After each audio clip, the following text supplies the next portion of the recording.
Hello दोस्तों, स्वागत है आपका आज की हमारी क्लास में।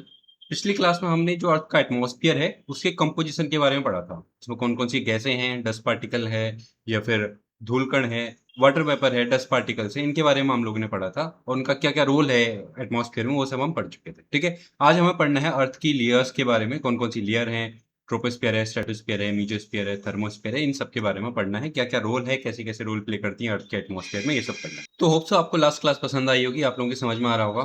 आपकी जो भी डाउट हैं, मैं पहले ही बता रहा हूँ कि आप कमेंट बॉक्स में दीजिए। वहाँ पे मैं एक नया डाउट सेशन करूँगा। जब तक आप डाउट नहीं देंगे, तो डाउट सेशन मैं कर नहीं पाऊँगा, ठीक है? तो पहले एक बार पिछली क्लास का रिवाइज कर लेते हैं, जिससे कि हमारे वो दिमाग में रहेगा और तभी हम जो लेयर्स ऑफ एटमॉस्फेयर है, वहाँ से उसको कनेक्ट कर पाएँगे। ठीक है? चलो। देखो, सबसे पहले हमने एटमॉस्फेयर के बारे में पढ़ा था कि एटमॉस्फेयर क्या होता है। मैंने बताया था कि ये लेयर जो एटमॉस्फेयर है, इसमें क्या है, मेनली जो गैस है प्लस डस्ट पार्टिकल है और उसके अलावा जो वाटर वेपर है, इनसे मिलके एक लेयर बन जाती है, जिसके जो अर्थ की ग्रेविटेशन के कारण इस तरीके से रुकी हुई रहती है। ठीक है? यही होता है। किस-किस चीज़ से बनी होती है, मैंने बता दिया था। उसके बाद इसके क्या-क्या कार्य होते हैं, मैंने बताया था कि कैसे टेम्परेचर को कंट्रोल करते हैं, ज़्यादा टेम्परेचर नहीं होने देते या फिर टेम्परेचर को कम भी नहीं होने देते, हीट बैलेंस बना के रखता है ये एटमॉस्फेयर। रेडिएशन से इसी एटमॉस्फेयर की वजह से जो सन की अल्ट्रावायलेट रेज़ हैं, इससे सुरक्षा मिलती है।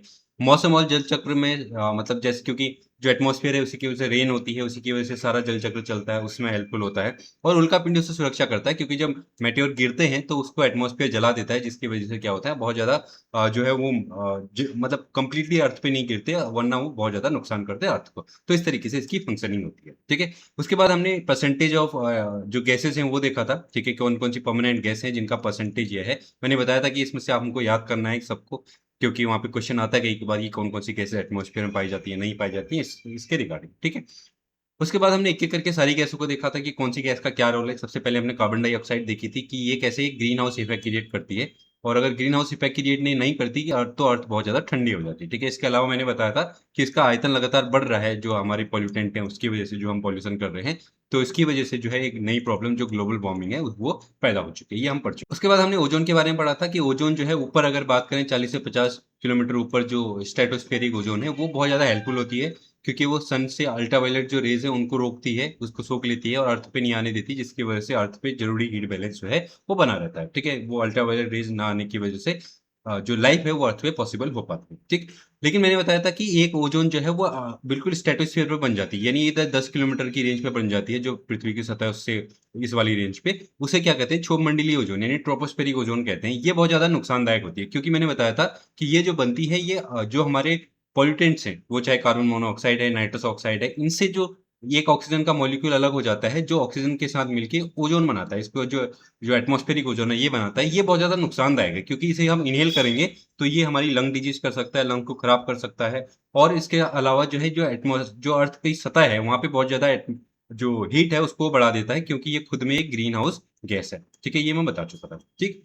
उसके बाद देखो, उसके बाद हमने नाइट्रोजन साइकिल के बारे में पढ़ा था कि नाइट्रोजन गैस जो है वो क्या है, वो बहुत ज़्यादा है, 78% के आस-पास होती है। इसका क्या रोल होता है, ये भी मैंने बताया था। एक तो कि ये ऑक्सीजन को डाइल्यूट करती है, वरना अगर ये केवल ऑक्सीजन होती या फिर नाइट्रोजन नहीं होती, तो आग जो है वो काबू में नहीं रह पाती। एकदम आग जलाती ही पूरे घर में फैल जाती, इस तरीके से होता। और नाइट्रोजन चक्र के बारे में बताया था कि कैसे जो है, मैंने बताया था कि कैसे जो ये नाइट्रोजन है, उसे पेड़-पौधे नाइट्रेट में कन्वर्ट करते हैं और फिर ये सॉइल इनरिचमेंट होता है और बाकी जानवर हैं, इनको बहुत ज़्यादा न्यूट्रिशन मिल पाते हैं, ये सब मैंने बताया था, ठीक है?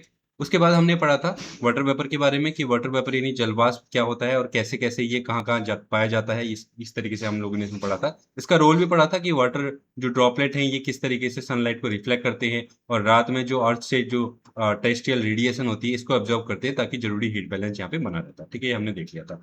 उसके बाद हमने देखा था एरोसोल के बारे में। एरोसोल क्या होता है, जिसे धूलकण कहते हैं। किससे बनता है, मैंने बताया था कि पॉल्यूटेंट है, उनसे बन रहा है। डस्ट पार्टिकल है, जो मिट्टी है, उससे बन रहा है। इन सब चीज़ों से जो बनता है एरोसोल, ये क्या करता है, पहली बात तो ये रेन यानी जो बादल है, जो रेन की ड्रॉपलेट है, यानी बूँदें हैं, उन्हें बनाने में हेल्प करता है। वाटर वेपर और डस्ट पार्टिकल ये आपस में मिल के ड्रॉपलेट बनाते हैं, वो मैंने बताया था। उसके अलावा ये धूलकण जो अर्थ में जो सॉरी जो एटमॉस्फेयर में सनलाइट है, उसे रिफ्लेक्ट करते हैं, तो हीट बैलेंस बनाने में भी काम करते हैं। तो ये सब चीज़ें मैंने बताया था। कहाँ-कहाँ पाए जाते हैं, कैसे-कैसे होता है, ये सब मैं आपको बता चुका था, ठीक है? उसके बाद आज की क्लास में हम लोगों ने लेयर्स ऑफ एटमॉस्फेयर पढ़ना है, अर्थ की लेयर्स के बारे में पढ़ना है, ठीक है? होप सो पिछली क्लास आपने अच्छे से रिवाइज़ कर ली होगी क्योंकि उससे ही कनेक्टेड होके आज की क्लास हमारी हो, ठीक है? चलो देखते हैं। तो एटमॉस्फेयर क्या होता है, हमने कल पढ़ लिया था कि हमने सिंपली पढ़ा था कि जो कोई भी प्लेनेट है उसके ऊपर कुछ लेयर्स बन जाती हैं किस चीज की, इसमें एटमॉस्फेयर में होता क्या है, एयर होती है, उसके अलावा इसमें वाटर वेपर होता है और जो है डस्ट पार्टिकल यानी धूल के कण होते हैं, ये हमने पढ़ लिया था, ठीक है। लेकिन जो परसेंटेज ऑफ गैसेस यहाँ पे आपको दिख रहा है, ध्यान रखना इसको मैं क्या कह रहा हूँ। पहली बात, एक तो ये परमानेंट गैसेस है। परमानेंट गैसेस का मतलब ऐसा भी तो होता है ना, नाइट्रस ऑक्साइड भी तो होती है एटमॉस्फेयर में, या फिर मीथेन भी होती है, बाकी सारी गैसें भी होती हैं। लेकिन ये गैसें जो है या तो ह्यूमन मेड है या फिर प्रकृति से किसी न किसी तरीके से रिलीज हो रही है, लेकिन ये परमानेंट नहीं है, ये टेम्परेरी गैसेस है। जैसे धान के खेत से आपको पता है मीथेन निकलती है, तो एटमॉस्फेयर में तो मीथेन भी है, लेकिन ये जो है टेम्परेरी गैसेस हैं। जो परमानेंट गैसेस हैं वो गैसेस यही हैं। इसीलिए जब क्वेश्चन में पूछता है कहीं पे भी, तो यही पूछता है कि एटमॉस्फेयर में कौन सी गैसें हैं जो ये परमानेंट तौर पर पाई जाती है, तो ये गैसें हैं, ये परमानेंट है, ठीक है, पहली बात। दूसरी बात ये है कि इनका जो ये परसेंटेज यहाँ पे दिख रहा है, जो जैसे 78% है, 20% है, अब इसे जोड़ोगे तो ये 100% आ जाएगा। लेकिन अर्थ के एटमॉस्फेयर में तो डस्ट भी है यानी धूलकण है, अर्थ के एटमॉस्फेयर में वाटर वेपर भी है, बाकी सारी चीजें भी हैं। तो ध्यान रखना, ये जो गैसेस का परसेंटेज है, ये परसेंटेज ड्राई ईयर के, देखा ना, ड्राई ईयर के आयतन यानी वॉल्यूम के आधार पर नापा जाता है। इसका मतलब क्या है, देखो, मान लीजिए जाए मैं किसी जार में हवा को भर देता हूं, मैंने ऐसे हवा इकट्ठी की और मैंने एक जार में बंद कर दी, ठीक है। अब इस हवा में ना तो वाटर ड्रॉपलेट होने चाहिए और ना ही डस्ट पार्टिकल होने चाहिए, कुछ नहीं होना चाहिए। यानी मैं अगर ड्राई एयर के वॉल्यूम के आधार पर इसको मापता हूं तो ही ये परसेंटेज है। मतलब कुल मिला के ये परसेंटेज किस तरीके से नापा गया है, सूखी हवा के आयतन के आधार पर मापा गया है, द्रव्यमान यानी मास के आधार पर नहीं। आप कहोगे आप दोनों में डिफरेंस क्या है।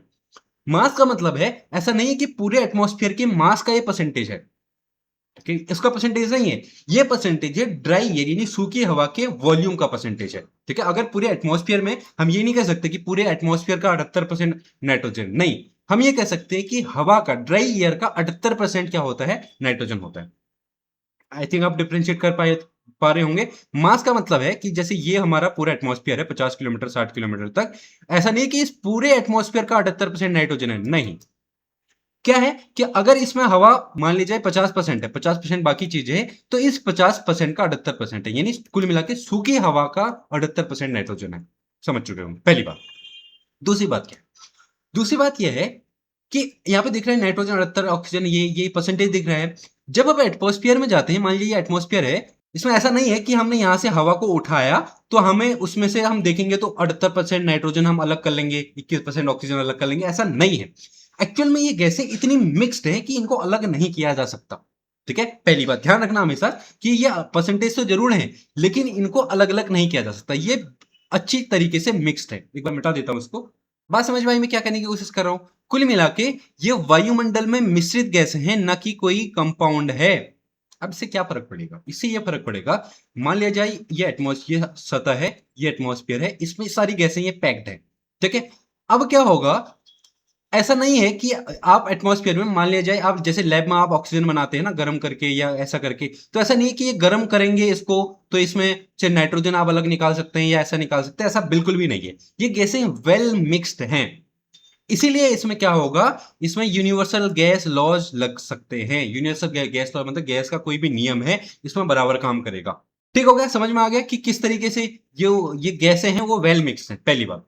दूसरी बात, ये जो मिक्सर है वो एक लेवल तक होता है। मान लिया जाए ये अर्थ है और यहां पर ये सतह है इसकी, तो ये मिक्सर जो है इसका लगभग लगभग 50 किलोमीटर या फिर 80 किलोमीटर तक का ये मिक्सअप होता है।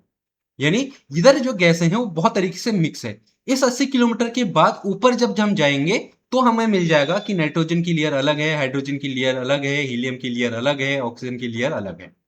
अब ये लेयर कैसे हैं, इनके एटमॉस्फेरिक वेट के अकॉर्डिंग। जैसे हमें पता है कि हाइड्रोजन सबसे हल्की होती है, सबसे हल्की होती है तो सबसे ऊपर जो है हाइड्रोजन की लेयर मिलेगी, ठीक है। वैसे हमें पता है कि ऑक्सीजन इससे भारी होती है तो ऑक्सीजन की लेयर नीचे मिलेगी, कार्बन डाइऑक्साइड की लेयर इससे और भी नीचे मिलेगी। तो कुल मिला के इनके एटॉमिक वेट के अकॉर्डिंग ये लेयर ही, मतलब ऐसी इनकी लेयर बन जाती है। कहां पे, 80 किलोमीटर के बाद। इस वजह से इस नीचे 80 किलोमीटर की वाली नीचे वाली इस रीजन को हम कहते हैं होमोस्फीयर यानी सममंडल, जबकि ऊपर यहां कहते हैं इसको हेट्रोस्फीयर यानी विषम मंडल। लिखा है यहां पर देखो, इसको कहते हैं होमोस्फीयर 80 किलोमीटर की ऊंचाई तक, और 80 किलोमीटर की ऊंचाई की बात कहते हैं हेट्रोस्फीयर। क्यों कहते हैं मैंने बता दिया कि ऊपर जो है गैसें अलग अलग हो जाती हैं, नीचे गैसें अलग अलग नहीं हैं। अदरवाइज नीचे भी यहाँ पे भी ऐसा होता कि हाइड्रोजन की लेयर अलग होती है, ऑक्सीजन की लेयर अलग होती है, कार्बन डाइऑक्साइड की लेयर अलग होती है। अगर ऐसा होता क्या लाइफ पॉसिबल हो पाती? बिल्कुल नहीं हो पाती। इसी प्रकृति, इसीलिए तो प्रकृति ने इतना अच्छे तरीके से डिजाइन किया हुआ है इसको कि जो है यहाँ पे हर मतलब सारी गैसें इतनी मिक्स हैं कि हर चीज मतलब हर इंसान ऑक्सीजन को अपनी तरीके से ले रहा है, पेड़ पौधे कार्बन डाइऑक्साइड को ले रहे हैं, हाइड्रोजन का अलग रोल हो रहा है, नाइट्रोजन का अलग रोल हो रहा है, इतनी अच्छे तरीके से मिक्स्ड है। वरना ये होता कि सतह पर सबसे ऊपर हाइड्रोजन चली जाती, फिर नाइट्रोजन आ जाती, फिर ऑक्सीजन इतनी ऊपर होती, तो मतलब कुल मिला के लाइफ यहाँ पे पॉसिबल नहीं हो पाती। इसीलिए मतलब अर्थ ने बहुत अच्छे से इस एटमॉस्फेयर को डिजाइन किया हुआ है। ठीक है, समझ में आई बात? ठीक है। एक चीज इसे भी ध्यान रखना कि ऐसा होता है 40 किलोमीटर के बाद वायुमंडल बिल्कुल नहीं रहता, बहुत कम रह जाता है। ठीक है, लेकिन फिर भी जो है 80 किलोमीटर तक ये लेयरिंग होती है, मतलब ये मिक्स्ड होते हैं फिर भी, मतलब 40 किलोमीटर के बाद भी 80 किलोमीटर तक जो है वो अच्छे से मिक्स होती है, पहली बात। दूसरी बात, वायुमंडल लगभग 800 से 1000 किलोमीटर तक पाया जाता है। ऐसा नहीं है कि 80 किलोमीटर के बाद वायुमंडल खत्म हो जाता है, लगभग 1000 किलोमीटर तो वायुमंडल हम कह सकते हैं, मतलब जहां पर डस्ट पार्टिकल भी हो सकते हैं, एयर भी हो सकती है, वाटर ड्रॉपलेट भी हो सकते हैं, कुछ भी हो सकता है। ये इंग्लिश में है, जिसको इंग्लिश में पढ़ना हो यहां से पढ़ सकते हैं। अब देखो, वायुमंडल की परतें हमने लेयर्स पढ़ी हैं, एनसीईआरटी में भी पढ़ी है, छोटी क्लास में भी पढ़ी है। हमें पता है कि डिफरेंट टाइप की लेयर्स होती हैं। ट्रोपोस्फीयर यानी क्षोभ मंडल है, समताप मंडल यानी स्ट्रेटोस्फीयर है, फिर मेसोस्फीयर यानी मध्य मंडल है, या थर्मोस्फीयर जिसको हम ताप मंडल कहते हैं, ये सारी। ठीक है, इसके अलावा अगर आप मेसोस्फीयर तक की हाइट देखोगे ना, यहां तक है मेसोस्फीयर, लगभग 80 किलोमीटर तक। और अभी हमने पढ़ा था कि यहां तक की जो लेयर है इसको हम होमोस्फीयर कहते हैं, यानी हिंदी में इसको सममंडल कहते हैं। यही तो हमने पढ़ा था। ठीक है, क्यों कहते हैं? क्योंकि यहाँ पे जो गैसें हैं वो बहुत ज्यादा मिक्स है। ठीक है, इसके ऊपर जो है जिसको हम थर्मोस्फीयर कह रहे हैं, यानी इसके ऊपर ये वाला एरिया, यहां से इसको हेट्रोस्फीयर भी कहेंगे, पहली बात।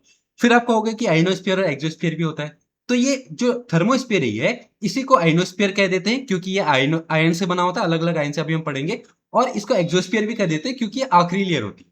ठीक है, यानी एक्सोस्फीयर और आइनोस्फीयर अलग ना होके ये थर्मोस्फीयर ही है एक तरीके से। क्लियर हुई बात? सिंपल है। चलो, अब एक एक करके इन लेयर को देखते हैं कि कौन सी लेयर का क्या इंपॉर्टेंस है, कैसे होती है, क्या क्या काम होता है, ये सारी चीजें। ठीक है, चलो।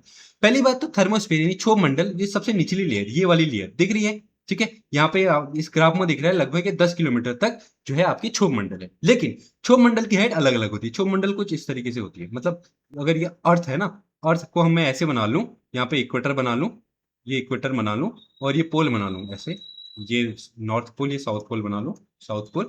तो क्षोभ मंडल की हाइट कुछ ऐसे होती है, ऐसे। यानी इक्वेटर पे क्षोभ मंडल की हाइट सबसे ज्यादा होती है, लगभग 14 किलोमीटर के आसपास, और पोल पे सबसे कम होती है, जो 8 से 10 किलोमीटर तक की हाइट पे होती है।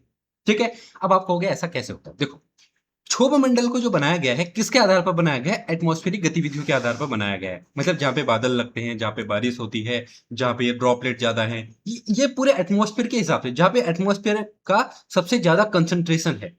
अब आप क्षोभ मंडल पे, सॉरी, आपको इक्वेटर पे पता है इक्वेटर पे क्या होता है? यहाँ पे बहुत ज्यादा गर्मी रहती है, बहुत ज्यादा गर्मी की रहने की वजह से जो ईयर है या फिर जो वाटर ड्रॉपलेट है वो बहुत ज्यादा ऊंचाई पर जाकर ठंडे होते हैं। ठीक है, इसीलिए यहाँ पे जो है क्या होता है कि एटमॉस्फेयर की हाइट जो है क्षोभ मंडल की हाइट ज्यादा होती है। जबकि पोल पे आपको पता है यहाँ पे हमेशा ठंड रहती है, तो यहाँ पे वाटर ड्रॉपलेट वगैरह या फिर एटमॉस्फेरिक गैसें जो है कम हाइट पे ही होती है, कम हाइट पे ही ठंडी हो जाती है। इस वजह से यहाँ पे क्षोभ मंडल की हाइट कम होती है। क्लियर हुई बात? सिंपल सी बात। ठीक है, तो वायुमंडल की सबसे निचली परत है और इसकी हाइट अलग अलग होती है। ध्रुव पे ये 8 किलोमीटर तक है, जबकि भूमध्य रेखा पे लगभग 18 किलोमीटर की हाइट तक भी ये होती है।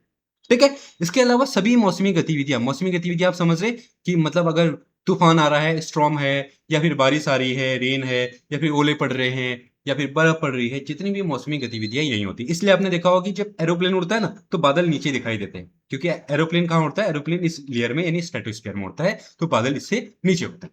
बात समझ में आई? जितनी भी एटमॉस्फेरिक गतिविधियां हैं वो कहाँ पे होंगी? क्षोभ मंडल पे होंगी। ठीक, अब इसके अलावा इस चीज को हमने ध्यान से समझना है। देखो, अब इसको बहुत अच्छे से समझना जो मैं समझा रहा हूँ। देखो है क्या एक्चुअल में, जैसे ये स्ट्रेटोस्फीयर यहाँ पे बनाता हूँ, आई थिंक यहाँ पे आपको दिख नहीं रहा होगा, अलग से बना रहा हूँ। देखो, अगर ये लेयर है और ये क्षोभ मंडल है, अब ये क्षोभ मंडल की खासियत एक चीज है, क्या? कि ये सूर्य की किरणों से गर्म नहीं होता, यानी सनलाइट से गर्म नहीं होता। क्यों नहीं होता?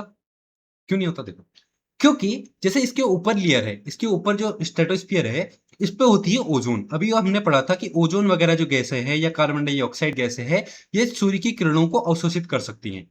इसीलिए ये वाली लेयर जो होती है वो सूर्य की किरणों से गर्म होती है। लेकिन यहाँ पे ऐसी कोई भी ऐसी खास गैस नहीं है जो डायरेक्ट सूर्य की किरणों को एब्जॉर्ब कर ले।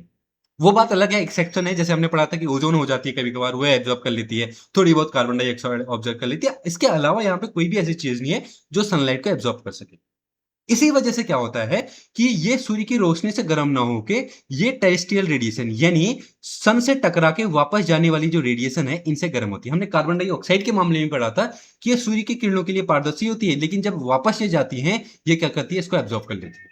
कुल मिला के आपको ये ध्यान रखना है कि क्षोभ मंडल जो है वो सूर्य की डायरेक्ट किरणों से गर्म नहीं होता, बल्कि ये पृथ्वी से टकरा कर जो हीट वापस जाती है इससे गर्म होता है।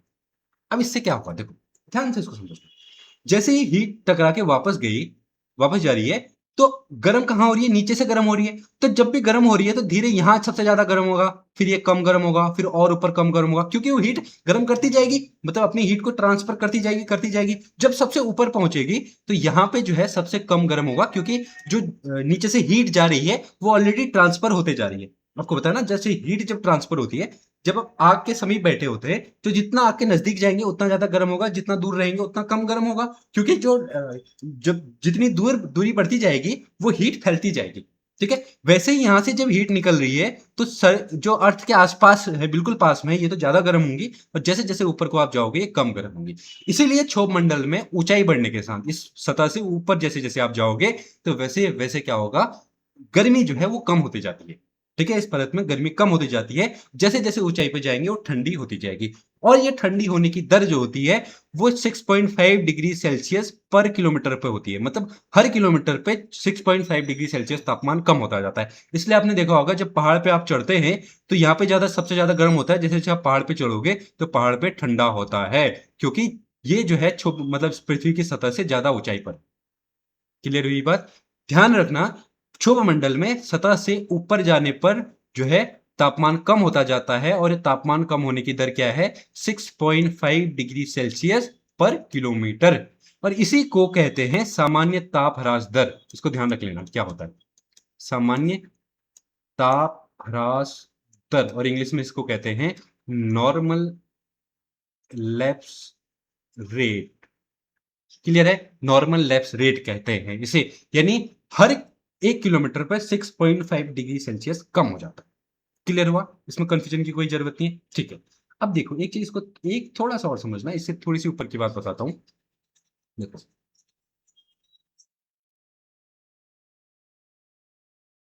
क्या है इसमें, देखो अब हमने ये तो पढ़ लिया कि क्षोभ मंडल से जैसे जैसे हम ऊपर को जाएंगे तो इस पे एक दर से टेम्परेचर गिरेगा, वो दर है 6.5 डिग्री सेल्सियस पर किलोमीटर।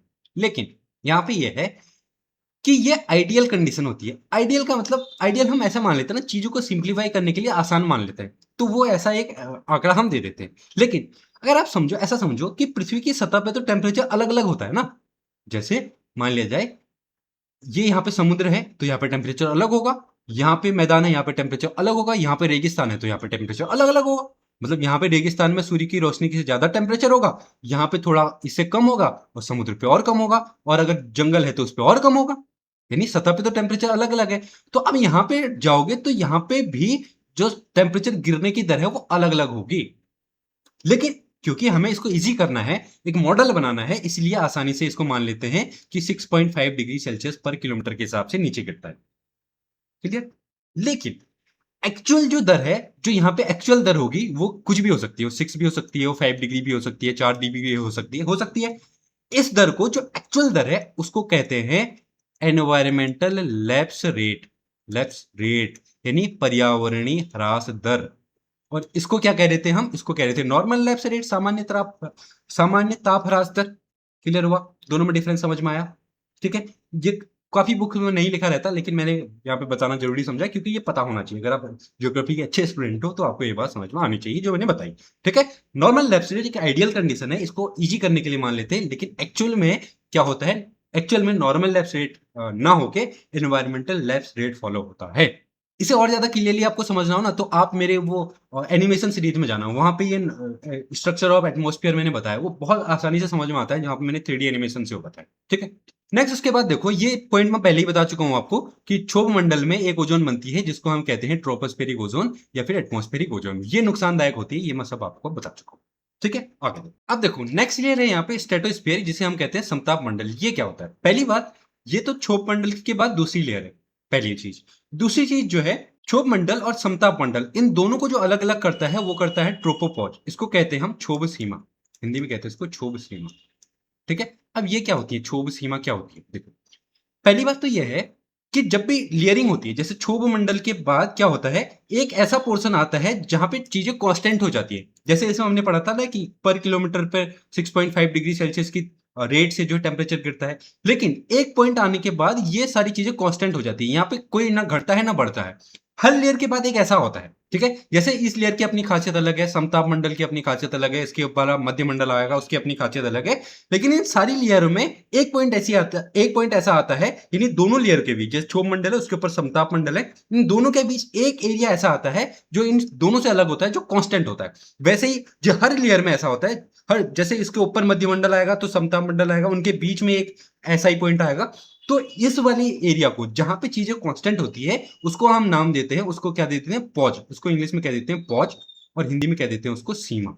ठीक है, इसलिए आपको दिख रहा होगा यहाँ पे ट्रोपोपॉज है यानी क्षोभ सीमा है, यहाँ पे आपको दिख जाएगा स्ट्रेटोपॉज होगा। ठीक है, ये है स्ट्रेटोपॉज यानी समताप सीमा, फिर मीजोपॉज आ जाएगा, मध्य सीमा। मतलब हर लेयर के बीच में एक ऐसा पॉइंट होता है। तो ध्यान रखना, ये पॉज क्या है, कुछ नहीं, एक ऐसा एरिया होता है दो लेयर्स के बीच में जहां पे सारी चीजें कांस्टेंट होती हैं, टेम्परेचर हो या फिर बाकी चीजें वो स्थिर होती है। ठीक है, तो क्षोभ मंडल और जो समताप मंडल है, इन दोनों को अलग अलग करता है क्षोभ सीमा।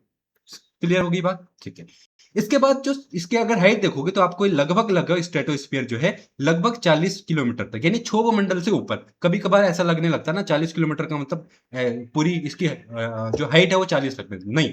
क्षोभ मंडल के बाद एक ऊपर 40 किलोमीटर, जैसे 10 किलोमीटर यहाँ है तो क्षोभ मंडल 40 का मतलब कहने का होता है ये 30 किलोमीटर। ठीक है, अब क्योंकि क्षोभ मंडल की हाइट अलग अलग होती है, तो इसकी हाइट भी उसके अकॉर्डिंग थोड़ी बहुत अलग अलग जगह पे अलग अलग हो सकती है।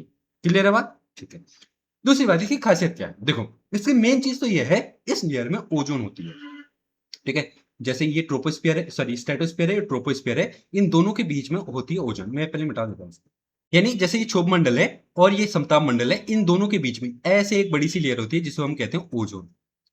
ठीक है, तो ओजोन जो है वो 90% जो है वो समताप मंडल में ही होती है। बाकी बची 10% जो है वो क्षोभ मंडल में होती है, लेकिन ऊपरी क्षोभ मंडल में। जैसे बहुत मतलब आखिरी जब लेयर आती है, आखिरी जो पॉइंट आता है वहां पे ये पाई जाती है। तो कई बार ऑप्शन में ये भी आ सकता है कि केवल समताप मंडल में होती है, तो गलत है। केवल नहीं, क्षोभ मंडल में भी होती है थोड़ी सी, ठीक है, कुछ परसेंट। तो ध्यान रखना, ओजोन होती है। अब इस ओजोन की होने की वजह से क्या होगा, मैंने पहले ही बताया था कि ozone is a green house gas. यानी ये क्या है, एक ग्रीन हाउस गैस है। ग्रीन हाउस गैस की होने की वजह से ये क्या करेगी, सूर्य की रोशनी को खींचेगी, यानी अवशोषित करेगी। अवशोषित करेगी तो क्या होगा, इस समताप मंडल में क्या होगा, जैसे जैसे हम ऊपर को जाते रहेंगे वैसे वैसे यहाँ पे टेम्परेचर बढ़ता रहेगा। क्यों बढ़ रहा है? क्योंकि ओजोन का कंसंट्रेशन वो इस लेयर में जैसे जैसे हम ऊपर को जाएंगे वैसे वैसे ज्यादा होता है। तो इस वजह से जैसे जैसे इसमें ऊपर को जाएंगे वैसे वैसे तापमान भी बढ़ता है। क्लियर हो गई बात? ठीक है, वही लिखा है देखो कि क्षोभ मंडल जो है, देखो यहाँ पे लिखा है देखो कि इसमें ऊंचाई के साथ साथ तापमान में वृद्धि होती है। ये क्यों होती है? क्योंकि यहाँ पे जो ओजोन है वो क्या करता है, पराबैंगनी किरणों को, सूर्य से आने वाली अल्ट्रावायलेट रेज को अवशोषित करता है। क्लियर हुआ?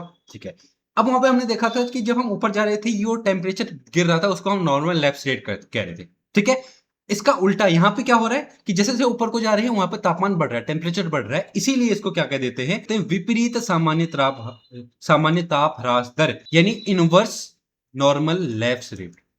क्लियर है? क्योंकि ये नॉर्मल लैप्स रेट के अपोजिट है।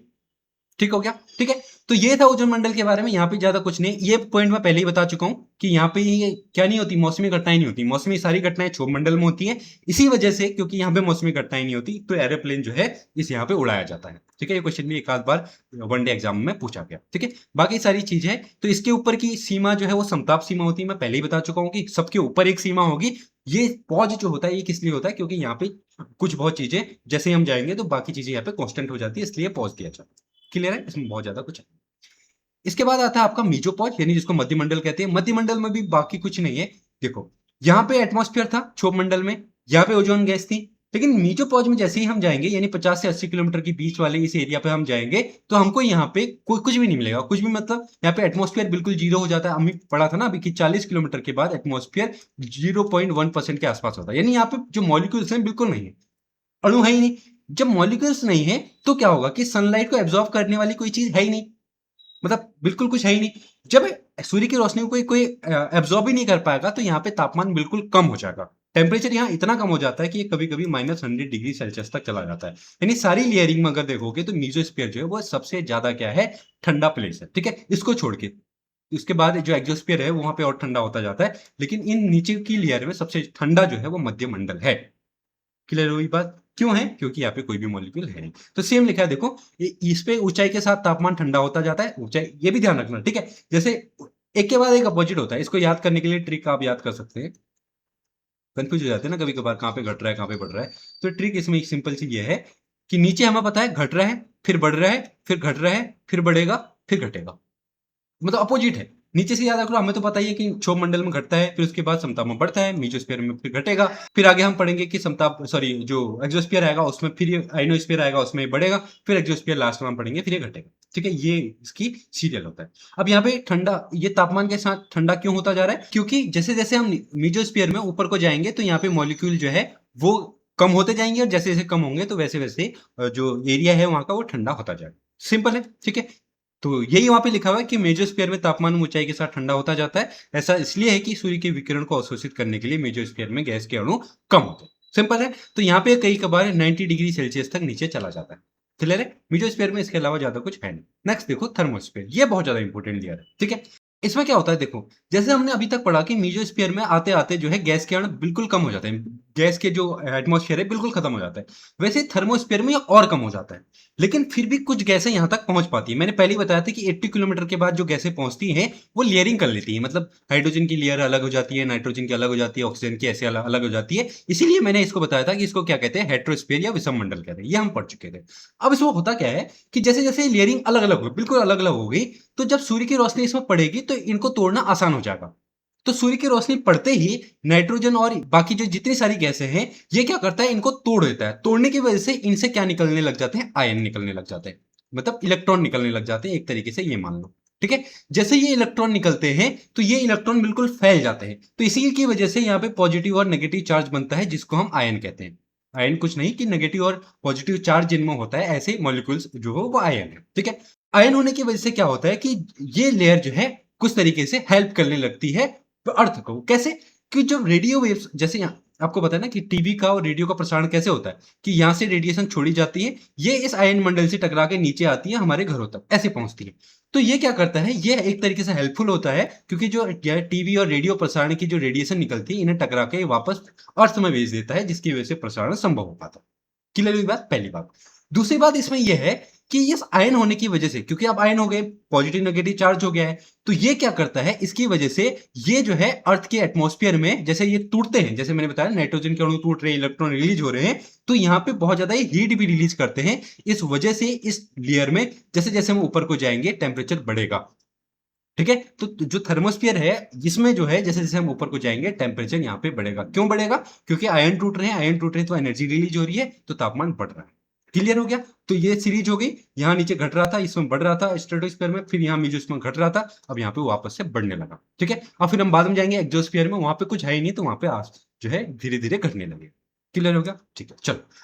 अब उसके बाद ये क्या होता है, ये तो हमने देख लिया क्या होता है। इसके बाद ये इसमें क्या होता है कि अलग अलग 4 लेयरें बनती है। 4 लेयर वहां पे लिखा तो नहीं है लेयर है, लेकिन हमने इसको अलग अलग लेयर में बांट दिया है। ये लेयर क्यों बनती है, देखो इसको ध्यान से समझना। होता क्या है, जैसे मैंने पहले ही बताया आपको कि ये अलग अलग हाइड्रोजन नाइट्रोजन इनकी लेयरिंग हो चुकी है। तो यहाँ पे क्या होता है, जैसे ये टूटेंगे तो अलग अलग इलेक्ट्रॉन बनते हैं, तो ये इलेक्ट्रॉन भी जो है अलग अलग लेयर में ऐसे बढ़ जाते हैं। जैसे यहाँ पे कुछ ज्यादा इलेक्ट्रॉन इकट्ठे हो गए, इसके ऊपर कुछ और कम इलेक्ट्रॉन इकट्ठे हो गए, फिर और कुछ कम इलेक्ट्रॉन इकट्ठे हो गए, तो इसकी वजह से लेयरिंग बन जाती है, ठीक है। जैसे ये डी लेयर है, डी लेयर सबसे निचली लेयर होती है, और ये डी इसलिए है क्योंकि इसमें सबसे कम इलेक्ट्रॉन इकट्ठा होते हैं। इसके ऊपर और ज्यादा, इसके ऊपर और ज्यादा, इस तरीके से लेयरिंग हो जाती है, ठीक है। चाहो तो इसमें देखो, देखो तो क्या होता है कि सूर्य की तेज किरणों की वजह से जैसे एक्सरे और अल्ट्रावायलेट जो रेज आती हैं, तो ये क्या करती है, पृथ्वी के वायुमंडल में प्रवेश करती है, और वहां पे जो गैसें हैं उनको क्या करती है, ये तोड़ देती है। कैसे तोड़ती है, इनकी जैसे देखो क्या करती है, इनसे टकराती है, सूर्य की रोशनी टकराती है, तो इस टक्कर से क्या होता है, इसके इलेक्ट्रॉन बाहर निकल जाते हैं, और इस प्रोसेस को आयोनाइजेशन कहते हैं। ये भी कभी कभार पूछ लिया जाता है, इसको ध्यान रखना, आयोनाइजेशन कहते हैं, ठीक है। इससे क्या होता है कि फ्री इलेक्ट्रॉन और पॉजिटिव आयंस बाहर निकलते हैं, यानी इलेक्ट्रॉन और प्रोटॉन प्लस माइनस बाहर निकलते हैं, ठीक है। अब ये ऐसे ही जैसे ये प्लस माइनस बाहर निकले तो ये डेंसिटी के हिसाब से अलग अलग ऊंचाई पर जो है ये लग जाते हैं। मतलब जैसे कुछ डेंसिटी यहाँ इलेक्ट्रॉन कम हो गई, इसके ऊपर और ज्यादा है इलेक्ट्रॉन है, ऐसे होते हैं, ऐसे इनकी लेयरिंग बन जाती है। ठीक है। तो जहां जहां इलेक्ट्रॉन की संख्या में एक पिक या उभार मिलता है उसी के अकॉर्डिंग इसको वैज्ञानिकों ने अलग अलग नाम दे दिया। कुल मिला के जहां जहां डेंसिटी ज्यादा होगी वहां पर अलग लेयर, फिर और डेंसिटी अलग है तो अलग लेयर, ऐसे ही जो है कुछ लेयर बन जाती है। जैसे डी लेयर सबसे नीचे है, ई लेयर है, एफ लेयर है, एफ टू लेयर है। ठीक है। इस तरीके से अलग अलग लेयर बन जाती है। तो यहाँ पे अगर आप देखोगे तो ये है अलग अलग लेयर है। एक बार मिटा देता हूं इसको। ठीक है। तो यहाँ पे ये अलग अलग लेयर हो गई है। अब हर लेयर का एक अलग अलग रोल होता है। जैसे डी लेयर है तो मैंने बताया ये सबसे निचली लेयर है, यहाँ पे सबसे कम इलेक्ट्रॉन होते हैं। इस वजह से क्या होता है यहाँ पे दीर्घ तरंग दैर्घ्य अर्थात निम्न आवृत्ति की रेडियो तरंगें परावर्तित होती है, क्योंकि सबसे नीचे है तो रेडियो तरंगें कम आवृत्ति वाली यहाँ से परावर्तित होती है। ई लेयर होती है इसके ऊपर, इसे किनली हैवी साइड परत भी कहा जाता है। इसको भी ध्यान रख लेना, कभी कभार पूछ देता है वनडे एग्जाम में खासतौर पर। इसमें क्या होता है कि मध्यम और लघु तरंग दैर्घ्य की जो तरंग है वो परावर्तित होती है। ठीक है। और इस परत में अरोरा लाइट भी होती है, ये भी ध्यान रखना। ई लेयर में अरोरा लाइट होती है। अरोरा लाइट के हमने बारे में पढ़ा था, वहां पे एटमॉस्फेयर में मैंने बताया था। सन है, वहां से क्या होती है कुछ सोलर फ्लैश बाहर निकलती है और अर्थ की इलेक्ट्रोमैग्नेटिज्म की वजह से पोल पे वो आ जाती हैं, मतलब पोल उनको खींच लेता है, जिसकी वजह से पोल पे अलग अलग लाइट बनती है। उनका नाम भी मैंने बताया था कि उत्तरी ध्रुव में उसका नाम है अरोरा बोरियालिसिस। ठीक है, बोरियालिस। और नीचे उसका नाम है अरोरा ऑस्ट्रियालिसिस। ठीक है, इस तरीके से नाम था उसका। तो ये अरोरा लाइट कहाँ चमक रही है? ई परत पे। ठीक है, वो जो ई परत है ऊपर उस पे ये बनती है। ठीक है। नेक्स्ट है एफ लेयर। एफ लेयर को नाम याद रखना है इसका, एप्लेटन परत भी कहा जाता है। और इसमें इससे ज्यादा इलेक्ट्रॉन होते हैं, तो ये जो है इससे मध्यम एवं उच्च आवृत्ति की रेडियो तरंगों को परावर्तित करता है। वैसे ही जी लेयर है, जी लेयर इससे भी जो है लघु मध्यम एवं दीर्घ तरंग, यानी सारी लेयर्स जो बच जाती हैं। जैसे रेडियो वेव्स है ना, रेडियो वेव्स कम आवृत्ति वाली इसने परावर्तित की, उससे ज्यादा आवृत्ति वाली, फिर परावर्तित वेव इससे ज्यादा वाली, लास्ट में जितनी बची कुची है वो जो है जी लेयर इसको परावर्तित कर देती है। क्लियर हुआ? ठीक है, चलो इससे इतना ही था और कुछ है नहीं। थर्मोस्फीयर। लास्ट देखते हैं एक्सोस्फीयर यानी बहिर्मंडल। बहिर्मंडल के बारे में देखो, एक जो चीज मैंने बता दिया था कि थर्मोस्फीयर को ही बहिर्मंडल कहते हैं। क्यों? क्योंकि ये आखिरी लेयर है। ठीक है, मतलब ये इनफाइनाइट है फिर ऊपर को, इसलिए इसको एक्सोस्फीयर या बहिर्मंडल कहा जाता है। दूसरी चीज मैंने इसको पहले ही बताई थी आपको कि इसमें क्या होता है, एक लिमिट के बाद ये हाइड्रोजन ऑक्सीजन इनकी अलग अलग लेयरिंग हो जाती है। ठीक है। और ये अपने ऑटोमिक नंबर के अकॉर्डिंग ये इसकी अलग लेयर बना देती है। हाइड्रोजन जैसे सबसे हल्का है तो उसकी नीचे हो जाती है, फिर इसकी वजह से नाइट्रोजन, ऑक्सीजन, ऐसे अलग अलग लेयरिंग कर लेती है। ठीक है, अपने एटॉमिक वेट के अकॉर्डिंग। क्लियर हो गया पहली बात। फिर यहाँ पे क्या होता है कि गैसें इतनी कम होती है, जैसे नीचे जो आयन वाला इलाका, आयन मंडल वाला इलाका, वहां तो फिर भी ये गैसें हैं। ऊपर ये इतनी गैसें कम होती हैं कि इससे बहुत ज्यादा इलेक्ट्रॉन भी रिलीज नहीं हो पाते और बाद में जाके तो बिल्कुल शून्य हो जाता है। मतलब हमने पढ़ा था ना 1000 किलोमीटर के आसपास पे जाके ये खत्म हो जाता है एक्सोस्फीयर, तो वहां पे बिल्कुल नहीं होती है। तो इसीलिए लास्ट में एक्सोस्फीयर में जैसे जैसे ऊंचाई पे जाएंगे तो तापमान घटेगा, क्योंकि वहां पे एब्जॉर्ब करने के लिए कोई भी मॉलिक्यूल है ही नहीं, कोई भी गैस नहीं। ठीक है। तो ये था आपका एक्सोस्फीयर में। तो इस तरीके से हमारी सारी जो लेयर्स हैं वो खत्म हो जाती हैं और हमारा ये वाला चैप्टर जो स्ट्रक्चर ऑफ एटमॉस्फेयर था ये खत्म हो गया। इसमें हमने दोनों चीज पढ़ ली, कंपोजिशन ऑफ जो एटमॉस्फेयर है वो भी पढ़ लिया और लेयर्स ऑफ एटमॉस्फेयर है वो भी पढ़ लिया। यानी हमारे ये 4 चैप्टर यूनिट फर्स्ट के खत्म होने वाले। ठीक है, कुछ ही चैप्टर और बचे हैं तो हमारी फिर यूनिट फर्स्ट जो है वो खत्म हो जाएगी। तो आई होप आपको समझ में आ रहा होगा। मैं अपना बेस्ट एफर्ट कर रहा हूँ, तो आप लोग भी अपना बेस्ट एफर्ट कीजिए। आपको जहाँ पे समझ में नहीं आ रहा वो डाउट पूछिए, अच्छे से नोट्स बनाइए। ठीक है, एक बार समझ में नहीं आया दोबारा देखिए, अपने दोस्तों को शेयर कीजिए, क्योंकि आप लोग जितना शेयर करेंगे मेरी हेल्प हो पाएगी और मैं ज़्यादा मोटिवेट हो पाऊंगा कि हाँ मैं अच्छा पढ़ा रहा हूँ, ज़्यादा लोग समझ रहे हैं, ज़्यादा लोगों तक चीज़ें जा रही है। मेरा मोटिवेट रहना जरूरी। ठीक है, तो ये सारी चीज़ें हैं। बाकी होप आप लोग पसंद कर रहे होंगे क्लासों को। अपना फीडबैक दीजिए कमेंट में कि आपको कैसी लग रही है क्लासें। ठीक है, और ज़्यादा से ज़्यादा लोगों तक शेयर कीजिए। आज के लिए इतना ही। Thank you so much.